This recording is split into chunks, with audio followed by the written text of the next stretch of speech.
Get your tickets for the Summer of Trump on August 22nd, hosted by Joe Walsh and featuring Hugh Hewitt and Guy Benson. Go to 560theanswer.com/summer.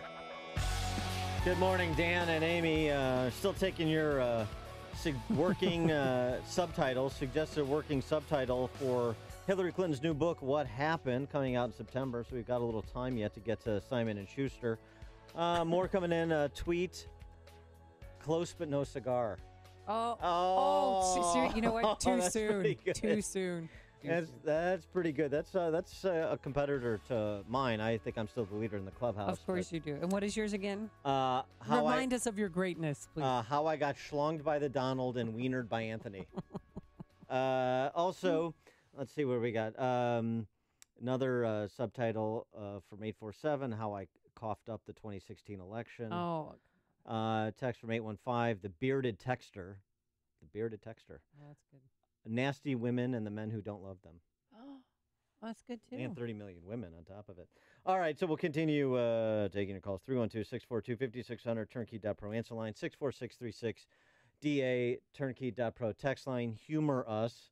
But now we switch gears and turn to a serious topic that we discussed at some length yesterday, particularly with the obvious question that parents are asking themselves, should I let my young boy play football? Right, especially when that study came out about CTE and that 110 out of 111 of the former players had some form of CTE from brain damage from playing football. Mostly were linemen. So these 111 former NFLers donated their brains to science after their passing, of course. Boston University, which has really been the leader in research on CTE, and particularly with respect to football injuries, but not limited to football players. So it was 110 of 111 at the NFL level, and then out of 202 at every level, which included some college and high school football players, 177 had some degree of CTE. And so the question becomes, as the evidence mounts, what is the policy decision to be made individually by parents and families, as well as collectively by, say, a U.S. Congress that grants the NFL special antitrust exemption, in addition to what the NFL may want to volunteer to do, in addition to settling, multi-$100 million class action suits. But for more on the science and the research, we're pleased to be joined by Dr. Jesse Mez. He's an assistant professor of neurology at Boston University and the lead author of the CTE study that we're describing. Dr. Mez, thanks so much for joining us. Appreciate it. Thanks so much for having me.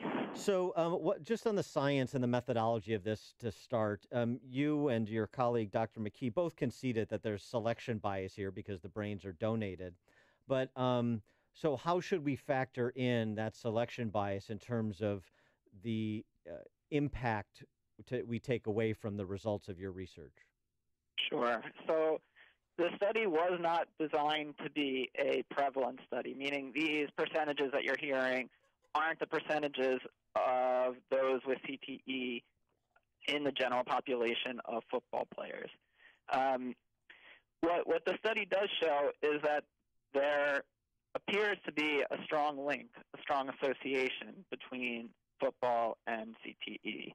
So brain banks have existed for a long time. Researchers have looked in those brain banks. They haven't really discovered CTE very frequently. Yet in our brain bank, we're seeing it all the time. And the major difference between our brain bank and all of the others is that in order to be eligible, you have to have been exposed to repetitive head impacts, whether it be football, other contact sports, military, etc. So it suggests there's a strong link,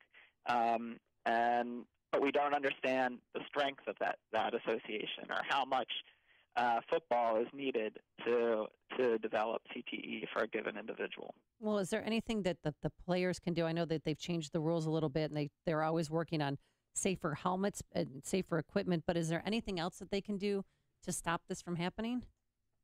Well, if you just get rid of football. Right. I mean, the research is still early, but our sense is that it's due to these repetitive hits. It's not so much. So this is a neurodegenerative disease that happens years later after playing football, typically. So it doesn't really make that much sense that the symptoms that happen when you hit your head, i.e. concussion, are that important. What seems more likely is that it's just these repetitive hits, regardless of whether you're symptomatic at the time. So by reducing the total number of hits, there's a possibility that could improve outcomes. From your research and the research that Boston University has done in this area, do you have any way to extrapolate how much more likely you are to develop CTE based on playing, X number of years of football as compared to a population that played rugby or soccer as compared to the general population? Right.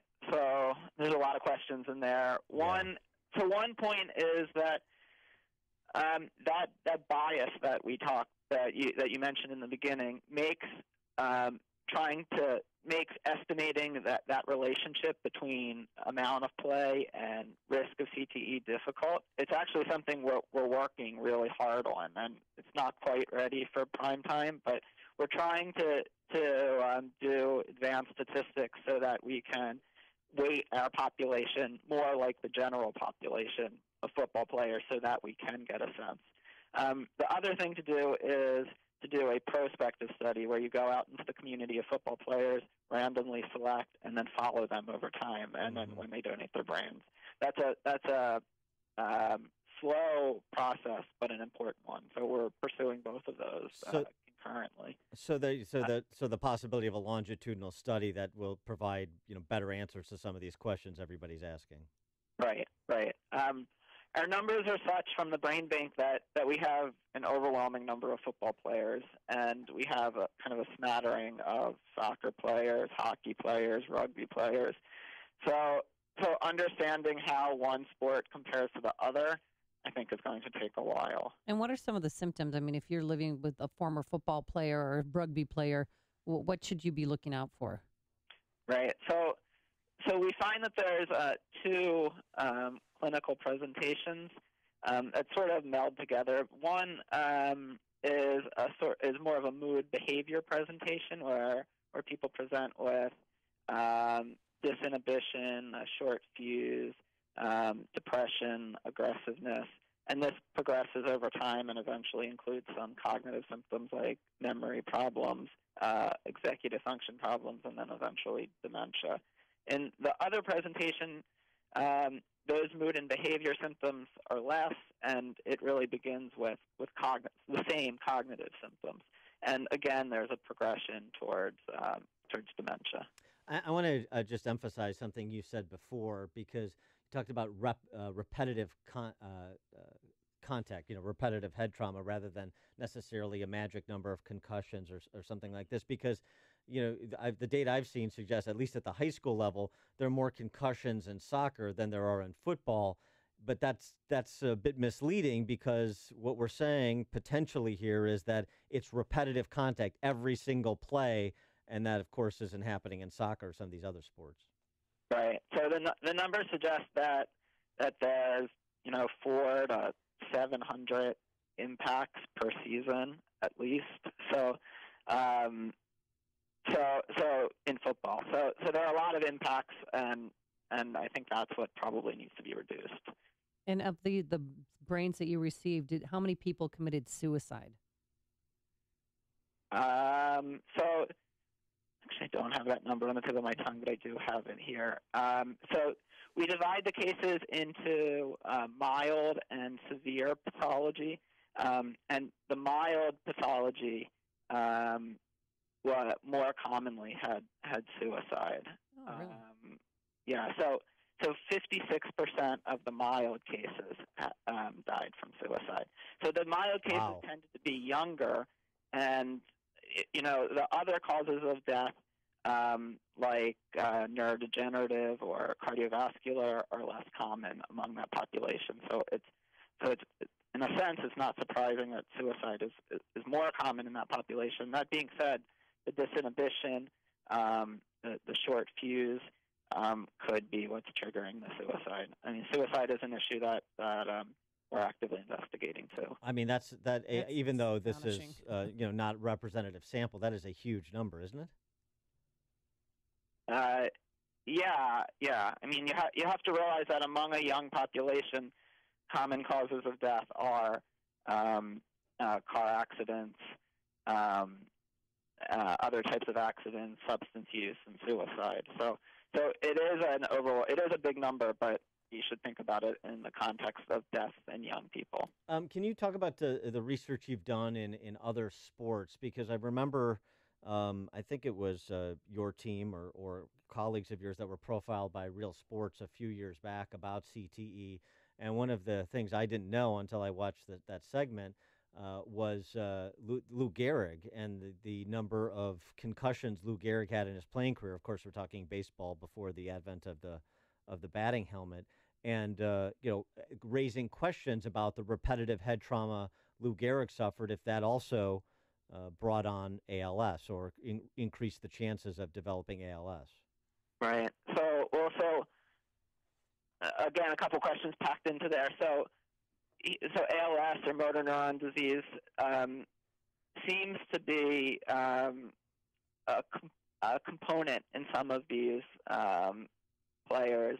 Meaning, so when we talk about CTE, we consider it the changes in the brain that lead to mood and behavior and cognitive symptoms, and then motor neuron disease, or ALS, is peripheral nervous. Or that's not completely correct, but it is a bit different. So we try to separate ALS from CTE, but ALS as well seems to be overrepresented in this population.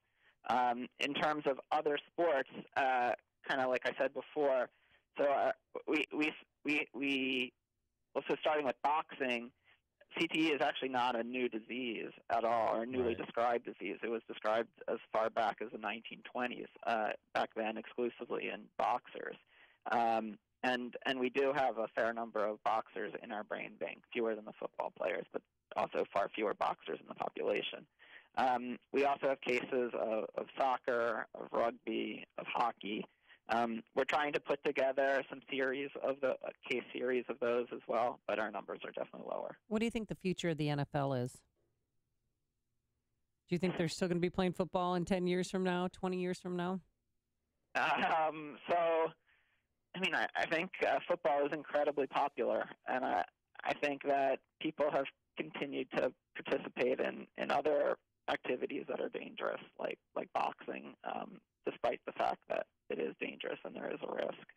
So, I certainly still think it will exist. I think as a researcher, our goal is to learn as much as we can about this disease and then disseminate that information, and then let parents or professional athletes or whoever it may be make informed decisions. Yeah, that's right.